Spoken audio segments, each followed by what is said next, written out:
Once again, welcome all to Commerce Education Hub. I hope all are doing good. Today, in my class of BCom final year, in the subject of auditing, we are going to unlock a very important topic, and that is known as window dressing. Clear? If in one word I define window dressing, then it will be called as fraud. Clear? Window dressing in a short sense is known as fraud. Clear?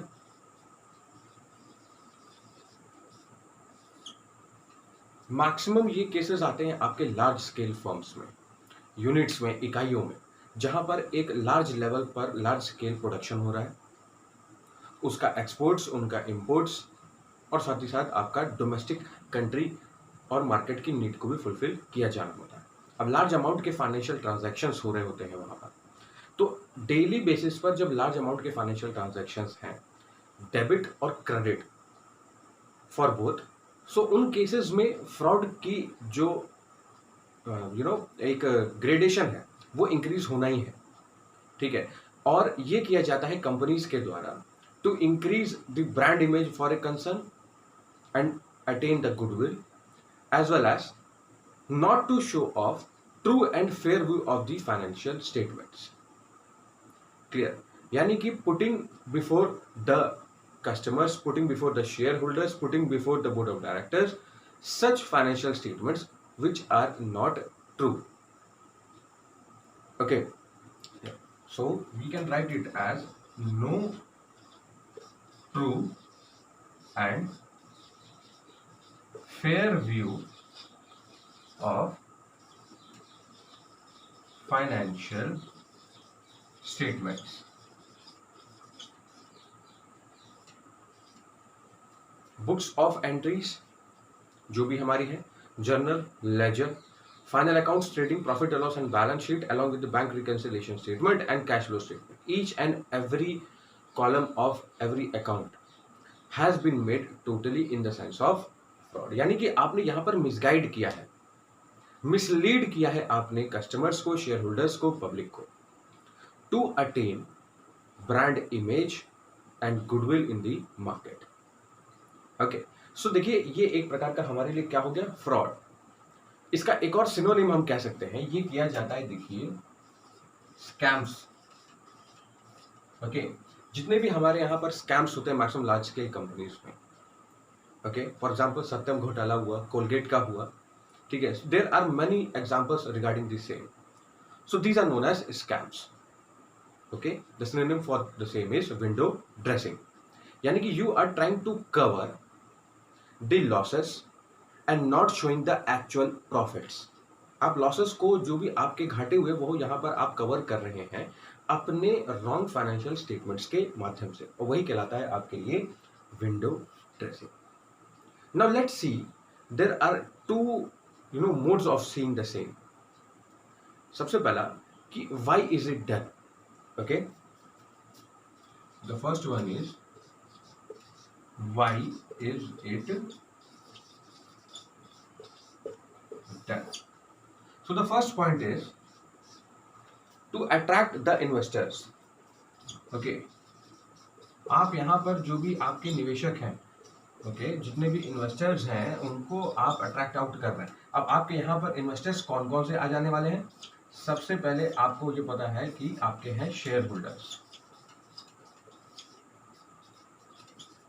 अब ये जो share holders हैं, ये investment आपके shares पर और उनके purchase पर तभी करते हैं जब आपकी कंपनी की ब्रांड इमेज और गुडविल, यानी कि आपकी जो अर्निंग कैपेसिटी है, जो रेवेन्यू आप जनरेट करके दे रहे हैं, वो आपकी इकोनॉमी में इंक्रीज आउट आप शो कर रहे हैं। वो एक्चुअल नहीं है, ट्रू नहीं है, आप सिर्फ उसे शो आउट कर रहे हैं। तो आप किसको अट्रैक्ट करना चाह रहे हैं? शेयर होल्डर्स को, ताकि आपके कैपिटल इंक्रीज हो सके। ठीक है, फिर आता है आपका फाइनेंसर्स, जितने भी बैंक्स, फाइनेंशियल इंस्टीट्यूशंस हैं उनको, and then comes lenders. Clear? जिन्होंने आपको पैसा दिया हुआ है निवेश करने के लिए आपके व्यापार में। अच्छा, now comes the second point, to sell shares at premium. Okay, आप हमेशा पार, प्रीमियम और डिस्काउंट, ये 3 मोड्स होते हैं जिनसे आप अपने शेयर्स को सेल आउट कर सकते हो।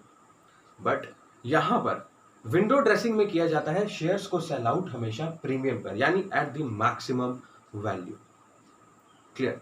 And the last one, attain goodwill, or you can say it as brand image in market वो जगह है जहां पर लार्ज स्केल इंडस्ट्रीज के, मिडिल स्केल इंडस्ट्रीज के और स्मॉल स्केल इंडस्ट्रीज के लार्ज वैरायटी के प्रोडक्ट्स अवेलेबल हैं हमारे कंज्यूमर्स के लिए, और उनके पास में जब हमारा प्रोडक्ट पहुंच रहा है तो वो तो क्वालिटी, क्वांटिटी और प्राइस से जाना जाएगा, और वो वही प्राइस पे करेंगे जो आपने अपने प्रोडक्ट की लगा रखी है। बट शेयर्स के साथ में, फाइनेंस के साथ में और लेंडर्स के साथ में भी गुडविल जुड़ा रहता है। वो इस गुडविल को देखते हैं आपके कंपनी के पॉइंट ऑफ व्यू से, and then lakhs, crores, and the amount goes on and on. वो इन्वेस्टमेंट होता है लार्ज स्केल का। Clear? So this was the topic in which we learn that why is the window dressing done. In the next part, we will be covering how is it done. Okay? Yeah.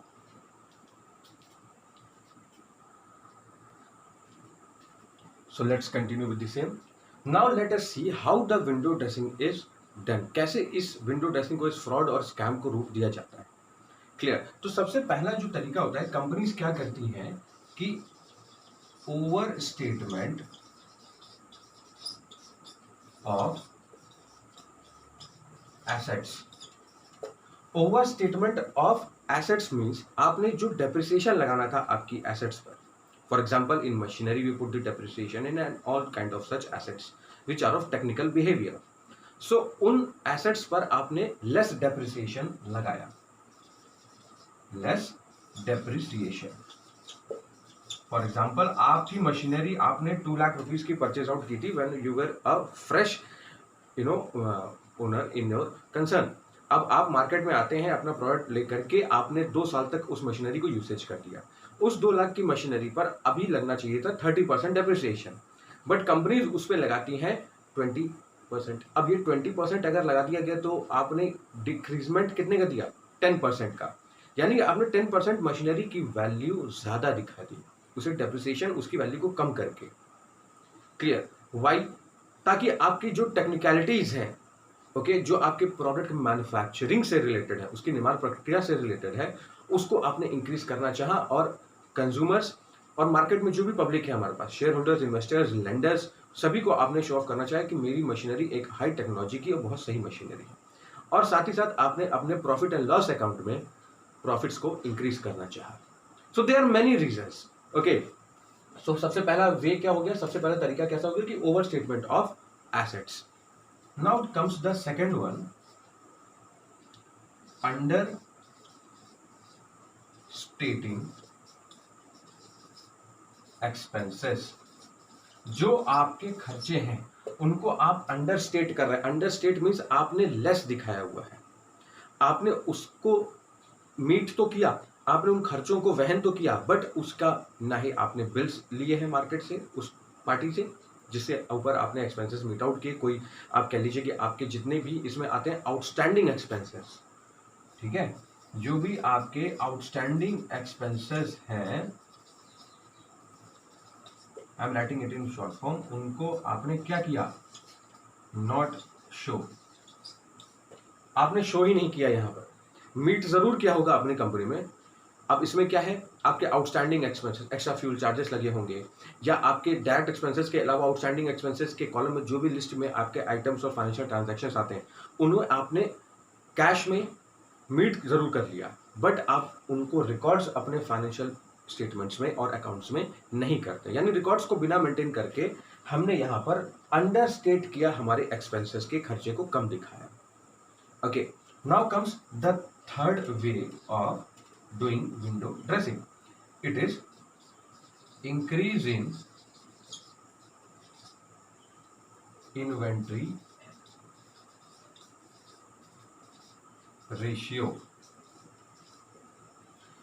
अब ये inventory आपका हो गया stock. It means कि आपने क्या कर दिया, close purchases on 15th of March।